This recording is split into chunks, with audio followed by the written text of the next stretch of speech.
හරි. ලග්වනක සීරීස් එකේ ඊළඟ වීඩියෝ එකත් එක්ක තමයි කට්ටිය සම්බන්ධ වෙලා ඉන්නේ. එතකොට කලින් වීඩියෝස් ටික බලලා නැත්නම් මම රෙකමන්ඩ් කරනවා ඒ ටික පිළිවෙලට බලාගෙන ඉන්න.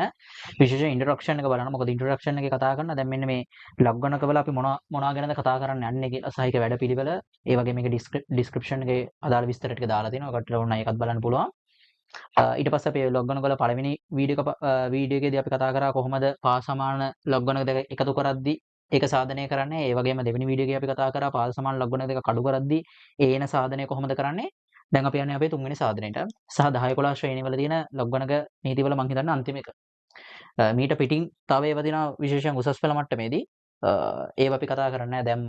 අපි විශේෂයෙන් 10 11 සඳහා අවධානය දීලා තියෙන නිසා දැනට අපි උතනින් වැඩේ නවත්තනවා. එහෙනම් මේක තමයි 10 11 ශ්‍රේණි වලට අදාළව තියෙන අන්තිම සාධනය.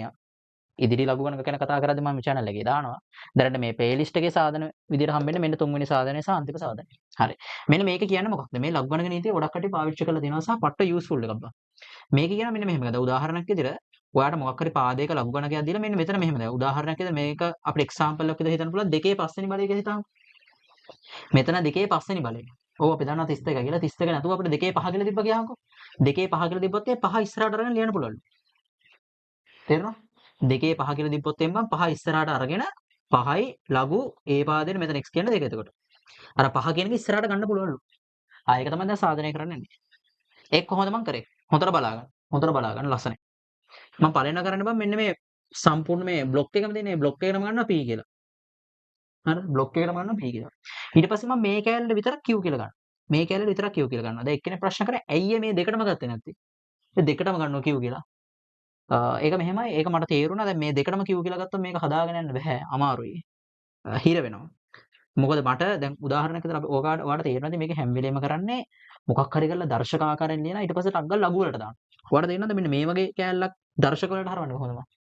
මේ වගේ කෑල්ලක් කොහොමද දර්ශක වලට හරවන්න පටන් ගන්න? අමාරුයි නේද? ඒක නිසා මම කරන්නේ මෙන්න මේ කෑල්ලට විතරක් q කියලා දානවා. මේ කෑල්ලට විතරක් q කියලා දානවා.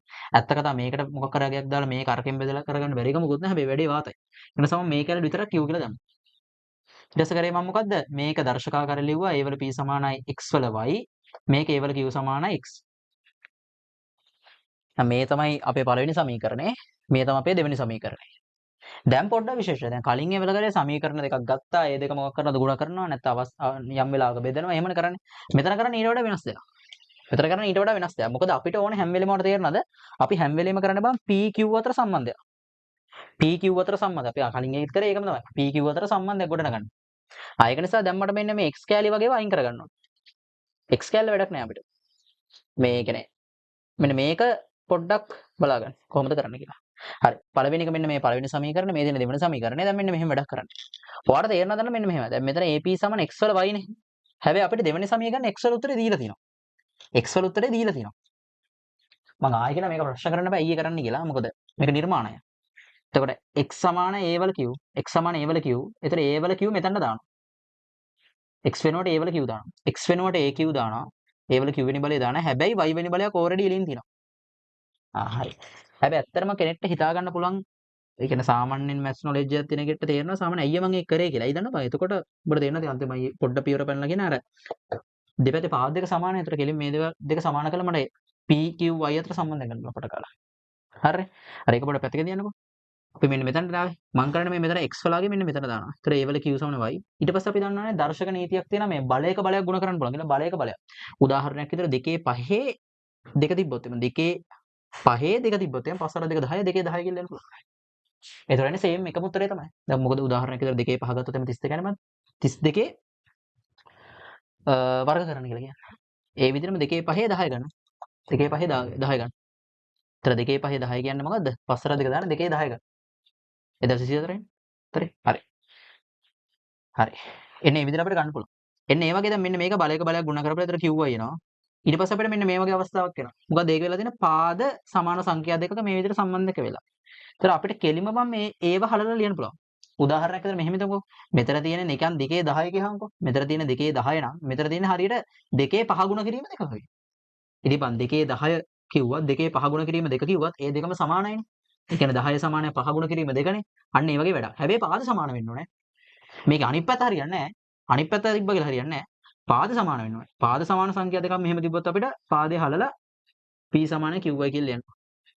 හරිනේ. ඒතර p කියන්නේ මොකද්ද? p කියන්නේ ලඝු a පාදයේ x වල y අපේ කෑල්ල. y කියන්නේ මේක. q කියන්නේ මොකද්ද? හරි. හරි නේද? හරිනේ. ඒක පොඩ්ඩක් විතර වෙනස්. හැබැයි ඇත්ත කතාව දැන් මෙහෙමයි. 10 11 වසර ශ්‍රේණිවල ගණන් හදද්දී සාමාන්‍ය විශේෂයෙන්ම A level වල ගණන් හදද්දී පොඩ්ඩක් නිර්මාණාත්මක මෙන්න මේ සාධනය කිරීම පොඩ්ඩක් ඔළුවේ තියෙනවනේ. මොකද ඒ ගාණක් නිකන් ඒ කියන්නේ අපිට ගාණක් આવොත් ඒකත් නිකන් බොහෝ දුරට අර සාධනය කිරීමක් ඉන්නේ බා. ඒතර ඒකට මෙන්න මේ හැකියාව තියෙන්න ඕනේ. හැබැයි ඇත්තටම නිකන් අර සිරාඩම කිව්වොත් එහෙම අර 10 11 ශ්‍රේණිවල මෙන්න මේ ඔප්පු කිරීම වැඩක් නැහැ ගාණක් හදන්න. ගාණක් හදනවා කියන්නේ වෙනම ලෙවල් එකක්. ඒක වෙනම ප්‍රැක්ටිස් කරන්න ඕන එකක්. හැබැයි මම කියන්නේ අර ගණිතයනේ බා ඉගෙන ගන්න.